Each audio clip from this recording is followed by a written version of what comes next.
بسم اللہ الرحمن الرحیم۔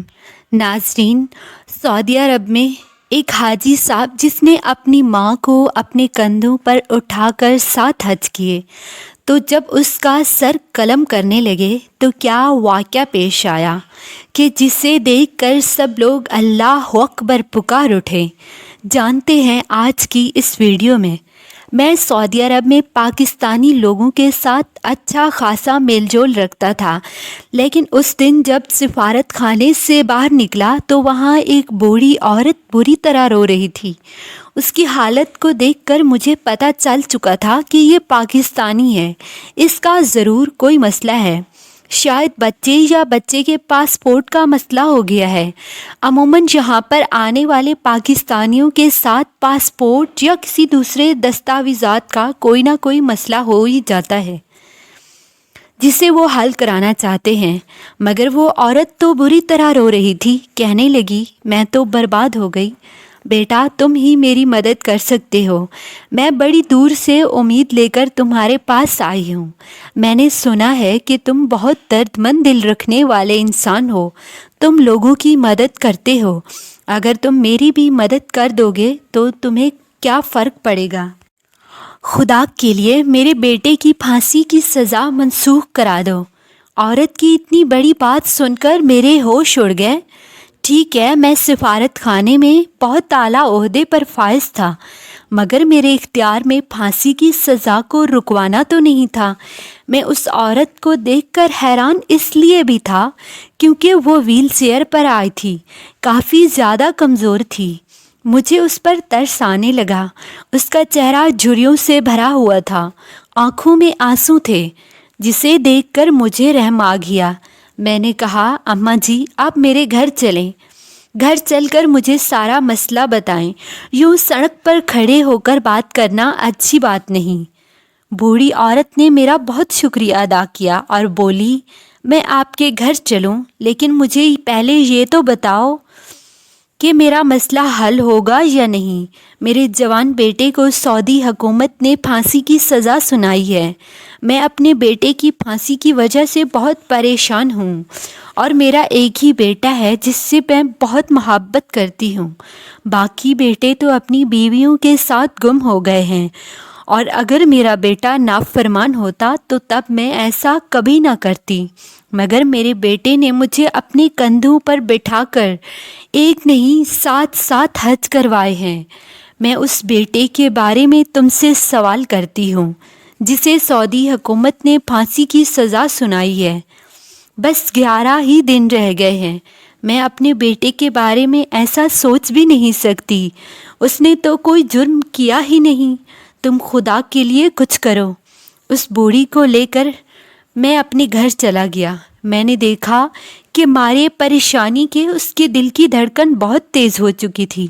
مجھے اندازہ ہو چکا تھا کہ وہ نہ صرف پریشان ہے بلکہ اس کی صحت پر بھی اپنے بیٹے کی پھانسی کا سننے کے بعد برا اثر پڑا ہے۔ تو اس نے مجھے کہا اگر میرے بیٹے کی پھانسی کی سزا پر عمل ہو گیا تو وہ کہیں کی نہیں رہے گی۔ اس کی تڑپ ایسی جیسے مچھلی بن پانی کے۔ اسے اسی طرح دیکھ کر مجھے ترس آیا۔ میں نے کہا پہلے میں آپ کے شوہر سے بات کر لوں کیونکہ آپ تو قانونی معاملات نہیں جانتی۔ اس نے کہا میرے شوہر حیات ہیں، لیکن انہیں اپنے بیٹے کے کرتوتوں کا پورا یقین ہے۔ کہتے ہیں سزا بلا وجہ نہیں ہوتی، تمہارے بیٹے نے کچھ کیا ہوگا۔ میں اس بوڑھی عورت کی بات سن کر بہت دکھی ہو گیا کہ کسی بھی باپ کو اپنی اولاد کے بارے میں ایسی بات نہیں کرنی چاہیے، مگر بہرحال اب اس عورت کے شوہر نے اپنے بیٹے کے بارے میں جو بھی کہا اس پر مجھے یقین کرنا ہی تھا۔ سزا بلا وجہ نہیں ہوتی، اس کے بیٹے نے کچھ نہ کچھ تو کیا ہوگا۔ یہ بات میرے ذہن میں تو تھی، لیکن میں نے اس عورت سے کچھ نہ کہا، اسے بس اتنا ہی کہا میں آپ کے شوہر سے ملنا چاہتا ہوں۔ اسے کھانا وغیرہ کھلایا اور اپنی گاڑی میں بٹھایا اور اس کے بتائے ہوئے پتے پر چل پڑا۔ میری اس کے شوہر سے فون پر بات نہیں ہو سکی تھی۔ جب اس کے گھر پہنچا تو گھر دیکھ کر حیران رہ گیا۔ یہ ایک عالی شان گھر تھا جہاں یہ لوگ رہ رہے تھے۔ عورت کا شوہر مجھ سے مل کر بڑا خوش تھا، لیکن اسے بھی اپنے بیٹے کی پھانسی کا غم تو تھا۔ وہ کہنے لگا، جو بات میری بیوی نے آپ کو نہیں بتائی وہ میں آپ کو بتاؤں گا۔ میں سارے قانونی معاملات سے واقف ہوں۔ مجھے پتہ ہے کہ سعودی عرب میں جب ایک بار سزائے موت ہو جائے تو انسان اپیل بھی نہیں کر سکتا۔ یہ سارے معاملات تو ہمارے ملک میں ہوتے ہیں، اس کے باوجود بھی ہم اپنے ملک کو برا کہتے ہیں۔ جمیل احمد بڑا ہی پریشان تھا۔ اس کی عمر شاید کوئی 70 کے قریب تھی، جبکہ بوڑھی کی عمر 65 سال تھی۔ وہ بھی بہت زیادہ رو رہی تھی۔ میں نے جمیل احمد سے پوچھا، تمہارے بیٹے کو پھانسی کی سزا کیوں ہوئی ہے؟ اس نے کہا، وہ یہ خود بھی نہیں جانتے، لیکن اگر میں جا کر خود ان کے معاملات دیکھوں تو ہو سکتا ہے کوئی گنجائش نکل آئے۔ سب سے پہلے تو میں آپ دونوں سے آپ کے بیٹے کی کہانی سننا چاہوں گا کہ اسے سزا کیوں ہوئی۔ مجھے تو پتہ چلے کہ آپ کے بیٹے میں کتنی شرافت ہے اور کتنی بدمعاشی۔ ایسا نہ ہو کہ میں اس کا کیس لے کر پہنچ جاؤں اور مجھے منہ کی کھانی پڑے۔ جمیل احمد نے کہا، مجھے اپنے بیٹے کی ایک بات پتہ ہے، میں اپنے بیٹے کو جانتا ہوں، وہ بہت ہی رحم دل بچہ ہے۔ جمیل احمد آنسوں کے بیچ جو کہانی سنا رہا تھا وہ غور سے سنیے۔ میرا نام جمیل احمد ہے۔ میرے گھر میں جب دوسرا بیٹا پیدا ہوا تو میں بہت خوش ہوا۔ میری بیوی نے مجھے بتایا کہ ہمارے ہاں بیٹا پیدا ہوا ہے، مگر یہ تو ایک خوش فہمی ہی تھی۔ بہت جلد ہی میرے بیٹے کی پرورش کے ساتھ ساتھ ہمیں یہ احساس ہونے لگا کہ ہمارے گھر میں جو بچہ پیدا ہوا ہے وہ نارمل نہیں۔ پہل تو ہمیں اس بات کا اندازہ ہی نہیں تھا۔ میری بیگم بھی مجھ سے یہ بات چھپاتی رہی، شاید اسے ڈر تھا کہ کہیں میں اس کے بیٹے کو اس سے جدا نہ کر دوں۔ اکثر ہی وہ اپنے کمرے میں خاموش بیٹھا رہتا تھا۔ میں جاتا تو میری بیگم مجھے اس سے دور کر دیتی تھی۔ میں اپنے بیٹے نور سے پوچھتا، بیٹا کیا حال ہے؟ وہ جواب دینے سے پہلے ہی میری بیوی اسے اٹھا کر لے جاتی اور کہتی، تم دوسرے کمرے میں جا کر بیٹھو۔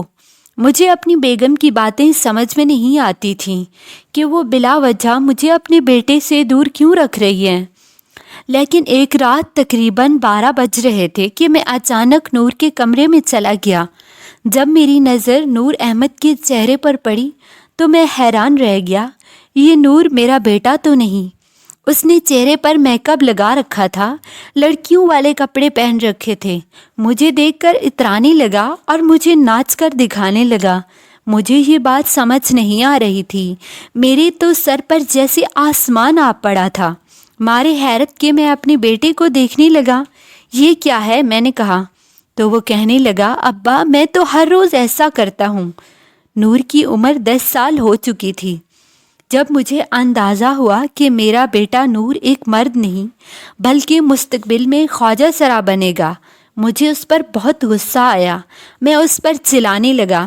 میری بیوی دوسرے کمرے سے آ گئیں اور کہنے لگیں کہ تم میرے بیٹے کو کیوں ستا رہے ہو؟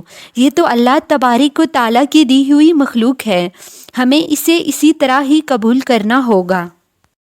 میں نے بہت کوشش کی کہ میرا بیٹا یہ سب کچھ چھوڑ دے، لیکن نہیں چھوڑتا تو میں کیا کروں؟ مجھے اپنی بیوی پر بہت غصہ آیا۔ میں نور کا گلا دبانے والا تھا کہ بیوی نے میرے آگے منتیں کرنی شروع کر دیں، ایسا نہ کرو، یہ میرا بیٹا ہے، میں نے اسے 9 ماہ اپنے پیٹ میں رکھ کر پالا ہے، اسے اپنے جسم کا خون دیا ہے، میں نے اسے اپنے جسم کا دودھ پلایا ہے، تم اسے کیوں مار رہے ہو؟ یہ تمہارا کچھ نہیں بگاڑ رہا۔ میں نے اپنی بیوی کی منتیں اور آہ پکار سن کر اسے زندہ چھوڑ دیا، پر میں نے نور کو گھر میں رکھنے سے صاف انکار کر دیا، کیونکہ کسی صورت بھی ایک خواجہ سرا کو میں اپنے گھر میں نہیں رکھ سکتا تھا، کیونکہ میں جانتا تھا کہ یہ میرے خاندان کے لیے داغ ہے۔ پر میری بیوی کو یہ باتیں بہت بری لگ رہی تھیں۔ وہ چاہتی تھی کہ میں اس کے بچے کو جیسا بھی ہے ویسے قبول کر لوں۔ ماں کا دل تو ماں کا ہی ہوتا ہے۔ میری بیوی نے تو مجھے بہت روکا، مگر میں نے اسے گھر سے نکال دیا۔ میری بیوی کے چیخنے چلانے کے باوجود مجھ پر کسی بات کا کوئی اثر نہ ہوا۔ میں جانتا تھا کہ نور بڑا ہو کر ہمارے خاندان کے لیے بدنامی اور ذلت کا باعث بنے گا، میں اسے کیوں کر اپنے گھر میں رکھتا، جبکہ میں جانتا تھا کہ نور نے بڑے ہو کر ہمارے لیے مصیبت کھڑی کرنی ہے۔ میں نے تو نور کو گھر سے نکال دیا، پر وہ رات بڑی ہی دردناک تھی۔ میری بیوی رو کر اسے پکار رہی تھی اور کہتی تھی کہ میرا بیٹا مجھے چھوڑ کر چلا گیا، تمہاری وجہ سے گیا ہے۔ میری بیوی اس واقعے کے بعد سے بہت حساس ہو گئی تھی، مجھ سے صحیح طریقے سے بات بھی نہیں کرتی تھی، مگر رفتہ رفتہ اسے بھی صبر آ گیا۔ اللہ تبارک و تعالیٰ کی رضا پر اس نے بھی سمجھوتا کر لیا۔ لیکن جیسے ہی اس واقعے کو تقریباً 10 سال گزرے تھے، ہمارے حالات بھی کچھ اچھے نہیں جا رہے تھے۔ ان دنوں پیسے کی بہت تنگی تھی۔ نور کی ماں یہ کہتی رہتی تھی کہ کسی دن میرا بیٹا مجھے مل جائے تو یہ غربت ساری بھول جاؤں گی کہ میں نے بھی کسی غربت بھری زندگی کو دیکھا ہے۔ میرا بیٹا، مجھے نور چاہیے، میرا بیٹا چاہیے۔ وہ بار بار نور کا نام لیتی تو مجھے برا لگتا، پر ایک دن وہ ہوا جو ہم میں سے کسی نے بھی نہیں سوچا تھا۔ ہمارے گھر پر نور کے نام سے ایک منی آرڈر آیا، اس میں 50,000 روپے تھے۔ 50,000 روپے دیکھ کر میری تو آنکھیں پھٹی کی پھٹی رہ گئیں۔ میری بیوی بھی بہت خوش ہوئی، مگر ساتھ ہی اپنے بیٹے کی یاد میں تڑپنے لگی، کہنے لگی یہ پیسے نور نے ہمارے احساس میں بھیجے ہیں، وہ یہی چاہتا ہے کہ ہم غربت والی زندگی سے نکل آئیں۔ پتہ نہیں بیچارے نے کتنی محنت مزدوری کر کے ہمیں یہ پیسہ بھیجا ہے، اور تم وہ سنگ دل باپ کے اسے گھر آنے کی دعوت بھی نہیں دیتے۔ پتہ نہیں کہاں ہوگا میرا بیٹا۔ نور کی ماں پھر سے رونے لگی، مگر اس بار خدا کی کرنی ایسی ہوئی کہ نور نے 1 ہفتے بعد ہمارے گھر ٹیلی فون پر رابطہ کیا۔ پتہ نہیں اسے ہمارے گھر کا نمبر کیسے ملا اور کہاں سے ملا۔ اس نے کہا وہ سعودی عرب آ گیا ہے، اب وہ بہت خوشگوار زندگی گزار رہا ہے۔ سعودی عرب آنے کی وجہ سے اس کے پاس بہت سارا پیسہ بھی ہے۔ اب وہ ہم سے ملنے کے لیے اگلے مہینے پاکستان آئے گا۔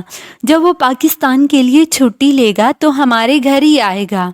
نور نے بتایا کہ اس کا کوئی گھر نہیں ہے، ساری زندگی اس نے سعودی عرب میں محنت کی ہے، اس کے باوجود وہ ہمیں اپنی زندگی میں شامل کرنا چاہتا ہے اگر ہمیں کوئی اعتراض نہ ہو۔ تو میں باپ کی حیثیت سے یہ سوچ بیٹھا تھا کہ شاید نور وہاں جا کر ناچ گانا کرتا ہوگا، کیونکہ خواجہ سرا زیادہ سے زیادہ کیا کر سکتے ہیں، لوگوں کے آگے اپنا ناچ پیش کرتے ہیں اور پیسہ کماتے ہیں۔ لیکن خدا کا شکر میرے بیٹے نے ایسا کچھ نہیں کیا تھا۔ اب تو مجھے بھی اپنے بیٹے پر فخر ہونے لگا تھا، مگر میری بیوی بہت ناراض تھی، کہنے لگی کہ اس نے تو ایسا کچھ نہیں کیا تھا جس کی وجہ سے تم نے اسے گھر سے نکالا تھا۔ دیکھو ہمارے بیٹے نے آج بھی اس حالت میں ہمارا احساس کیا ہے، جبکہ تم نے نہ ہی اس کے لیے کسی قسم کی کوئی شفقت دکھائی اور نہ ہی رحم کیا۔ اس نے تو بیٹے ہونے کا حق ادا کر دیا ہے۔ پھر 1 مہینے بعد نور ہم سے ملنے ہمارے گھر آ گیا۔ ہم دونوں اس سے مل کر بہت خوش تھے۔ وہ مکمل بدل چکا تھا، اس کے چہرے پر بھی سنت رسول صلی اللہ علیہ وآلہ وسلم بھی سجی ہوئی تھی۔ نور کو دیکھ کر مجھے اندازہ ہو چکا تھا کہ وہ ایک نیک اور پاکیزہ زندگی گزار رہا ہے۔ اس سے تو میں بھی بے خبر تھا۔ نور کی والدہ کمزور ہو چکی تھی، میری بیوی میں اب اتنی جان نہیں رہی تھی کہ وہ زیادہ چل پھر سکتی تھی۔ میری بیوی نور سے مل کر بہت خوش ہوئی، کہنے لگی نور کے ابا اب نور سے کچھ ایسی ویسی بات نہ کرنا کہ وہ ہم سے دور ہو جائے، ہم دونوں اس کے ماں باپ ہیں، اب ہم اس کے ساتھ رہیں گے۔ ہمارے باقی بچے ہم سے دور جا چکے ہیں، تقریباً نافرمان ہو چکے ہیں۔ شاید اللہ تبارک و تعالیٰ نے ہماری آزمائش کے لیے نور کو ہمارے پاس بھیجا تھا کہ وہ ہمارے ساتھ بہت زیادہ مخلص بھی تھا۔ اب ہمیں اپنے بیٹے کی قدر آئی تھی۔ نور نے کہا وہ ہم دونوں کو ہماری درینہ خواہش پوری کرنے کے لیے پاک سرزمین پر لے جانا چاہتا ہے، نور کی ماں کو حج کرانا چاہتا ہے۔ نور نے کہا میں اپنی ماں کو خود حج کراؤں گا۔ میری بیوی بہت کمزور ہو چکی تھی، چل پھر بھی نہیں سکتی تھی۔ اس نے کہا وہ حج نہیں کر سکتی۔ نور نے کہا میں ماں تمہیں اپنے کندھوں پر بٹھا کر حج کراؤں گا، میں یہ سعادت حاصل کرنا چاہتا ہوں۔ میری بیوی یہ سن کر بہت جذباتی ہوئی۔ ان دنوں ہمارے حالات بہت اچھے گزر رہے تھے۔ ایک دفعہ 1 ہفتے تک وہ ہمارے ساتھ پاکستان میں رہا۔ ہمارے سبھی رشتہ داروں کو بھی پتہ چل چکا تھا کہ نور سعودی عرب سے بہت سارا پیسہ کما کر ہمارے پاس رہنے آیا ہے۔ سب لوگ ہم سے ملنے جلنے لگے، نور کا پوچھنے لگے، جبکہ پہلے تو ہر کوئی اس سے نفرت کرتا تھا۔ جب بھی میں انہیں نور کا بتاتا تو منہ پھیر لیتے، مجھے شاباش دیتے کہ آپ نے بہت جرأت کا کام کیا ہے، ایسی مخلوق کو گھر سے نکال دیا، ورنہ آپ کے لیے مشکلات ہو جاتی۔ اب وہی نور تھا جس کی سب لوگ تعریفیں کر رہے تھے، لیکن نور کو اب ان باتوں سے کوئی فرق نہیں پڑتا تھا۔ وہ کہنے لگا میں آپ لوگوں کو حج کروانا چاہتا ہوں، بس آپ لوگ میرے ساتھ چلیں۔ ہم نے نور کے ساتھ اپنے کاغذات بنوائے اور سعودی عرب چلے آئے۔ سعودی عرب میں قدم رکھتے ہی مجھے ایسا لگا کہ جیسے میرے سارے گناہ دھل چکے ہیں۔ یہاں آ کر ہم دونوں نے حج کی سعادت حاصل کی۔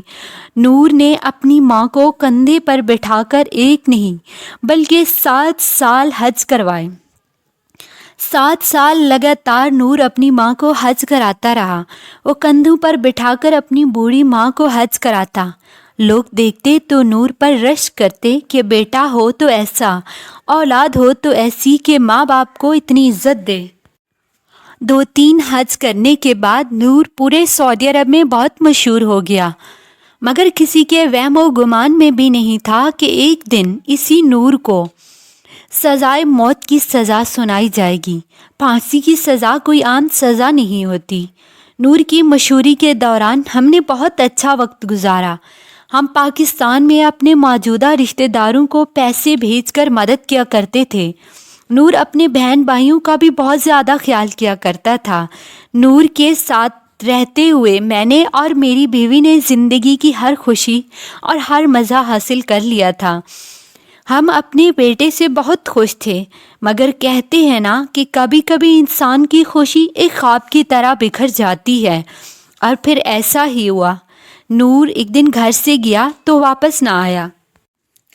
سعودی عرب ہمارے لیے 7 سال رہنے کے باوجود بھی ایک پردیسی ہی تھا۔ یہاں کے لوگوں کی زبان ہمیں زیادہ سمجھ نہیں آتی تھی۔ ایک دن جب نور گھر نہیں آیا تو ہم بہت زیادہ پریشان تھے۔ نور کی ماں کہنے لگی آج نور کے مالک نے نور کو اپنے پاس ہی روک لیا ہے۔ پہل تو میں پریشان نہیں تھا، میں سمجھا بس تھوڑی ہی دیر کی بات ہے، صبح تک نور گھر آ جائے گا، مگر ایسا نہ ہوا۔ فجر تک کا وقت گزر گیا۔ جب نور گھر نہ آیا تو اب مجھے بے چینی ہونے لگی۔ میں یہاں کسی کو نہیں جانتا تھا۔ گھر کے باہر کے سارے کام نور ہی کیا کرتا تھا، ہم تو بس قریبی پارک جاتے تھے۔ پھل فروٹ لا کر دینے سے شاپنگ تک وہی کیا کرتا تھا، اور ویسے بھی ہمیں باہر جانے کی اتنی ضرورت ہی نہیں پڑتی تھی۔ بس آج وہ جب گھر نہیں آیا تو پتہ چلا ہم اس ملک میں کتنے اکیلے ہیں۔ اسی پریشانی میں ہمیں کچھ سمجھ ہی نہیں آ رہی تھی۔ نور کی ماں رونے لگی۔ میں نے جا کر قریبی تھانے میں نور کی گمشدگی کی رپورٹ درج کرائی تو انہوں نے کہا آپ کا بیٹا گم نہیں ہوا اور نہ ہی اغوا ہوا ہے، وہ ہمارے ہی پاس ہے۔ یہ سن کر ہم دونوں کے قدموں تلے زمین نکل گئی۔ ہم سوچ بھی نہیں سکتے تھے کہ ہمارے بیٹے کو گرفتار کیا جائے گا، وہ بھی بلا وجہ۔ یہ بات ہم سے برداشت نہیں ہو رہی تھی کہ نور 3 دن تک جیل میں رہے گا۔ جیل میں تو آپ کو پتہ ہے نا لوگوں پر کتنے مظالم ڈھائے جاتے ہیں۔ نور کی ماں کہنے لگی ہم نور کو اپنے ساتھ ہی لے کر جائیں گے، مگر پولیس والوں نے کہا ایسا نہیں ہو سکتا کہ آپ اپنے بیٹے کو ساتھ لے کے جائیں۔ اگر آپ اپنے بیٹے کو ساتھ لے جانا چاہتے ہیں تو اس کے لیے آپ کو بہت زیادہ کوشش کرنی ہوگی، کیونکہ آپ کے بیٹے نے ایک ایسا جرم کیا ہے کہ جس کے بارے میں ہم آپ کو بتا بھی نہیں سکتے۔